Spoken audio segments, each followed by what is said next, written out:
Middle east లో ఎప్పుడు ఏం జరుగుతుందో ఊహించడం కష్టం. అయితే ఇప్పటి వరకు ఒకరినొకరు నేరుగా ఢీకొట్టకుండా తెర వెనుక వ్యూహాలతో నిశ్శబ్ద యుద్ధం నడిపిన అరబ్ దేశాలు ఇప్పుడు రూట్ మార్చాయా? అవునని అంటున్నాయి అంతర్జాతీయ మీడియా కథనాలు. ఇరాన్పై United Arab Emirates, Saudi Arabia అత్యంత రహస్యంగా జరిపిన వైమానిక దాడులు ఇప్పుడు ప్రపంచవ్యాప్తంగా సంచలనం సృష్టిస్తున్నాయి. గల్ఫ్ ప్రాంతంలో ఇన్నాళ్లు ఉన్న ఒక అలిఖిత సున్నితమైన శాంతి ఒప్పందాన్ని ఈ దాడులు ముక్కలు ముక్కలు చేశాయి. అసలు ఈ రహస్య ఆపరేషన్ వెనుక ఉన్న కారణాలేంటి? ఈ దాడులతో మిడిల్ ఈస్ట్ లో సమీకరణాలు ఎలా మారబోతున్నాయి? మధ్యప్రాచ్యంలో నివురుగప్పిన నిప్పులా ఉన్న ఉద్రిక్తతలు ఒక్కసారిగా భగ్గుమన్నాయి.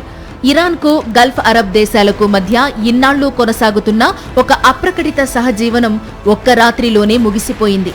అమెరికా లేదా ఇజ్రాయెల్ కాకుండా ఈసారి నేరుగా సౌదీ అరేబియా, యుఏఈ రంగంలోకి దిగడం అంతర్జాతీయ సమాజాన్ని పెను షాక్కు గురిచేసింది.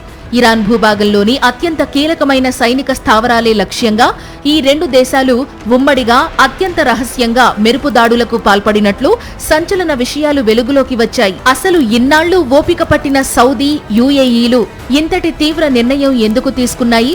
దీని వెనుక బలమైన కారణాలే ఉన్నాయని నిపుణులు విశ్లేషిస్తున్నారు. ప్రాంతీయంగా ఇరాన్ మద్దతు ఉన్న హౌతీ తిరుగుబాటుదారులు, ఇతర ప్రాక్సీ గ్రూపులు నిరంతరం గల్ఫ్ దేశాల చమురు క్షేత్రాలను, వాణిజ్య నౌకలను టార్గెట్ చేస్తూనే ఉన్నాయి. ఇన్నాళ్లు దౌత్యపరమైన చర్చలతో సరిపెట్టిన ఈ అరబ్ శక్తులు ఇక లాభం లేదనుకుని నేరుగా ఇరాన్ గుండెల్లోకే తమ యుద్ధ విమానాలను పంపాయి. ఈ దాడుల వ్యూహం ఎంత పకడ్బందీగా సాగిందంటే ఇరాన్ డిఫెన్స్ సిస్టమ్స్ అలర్ట్ అయ్యేలోపే జరగాల్సిన నష్టం జరిగిపోయింది. ఈ రహస్య దాడులతో ఇన్నాళ్లు ఉన్న అస్థిర శాంతి పూర్తిగా దెబ్బతింది.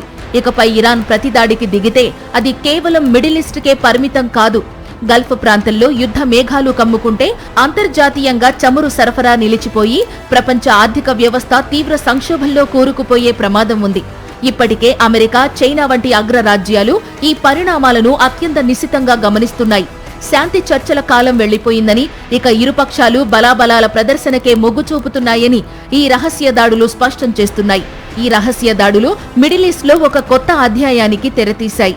ఇన్నాళ్లు తెర వెనుక నడిచిన యుద్ధం ఇప్పుడు బహిరంగ ఘర్షణగా మారేందుకు ఎంతో సమయం పట్టకపోవచ్చు. మరి దీనిపై ఇరాన్ ఎలాంటి ప్రతీకార చర్యలకు దిగుతుంది? గల్ఫ్ దేశాల తదుపరి వ్యూహం ఏంటి అనేది రాబోయే రోజుల్లో తేలనుంది.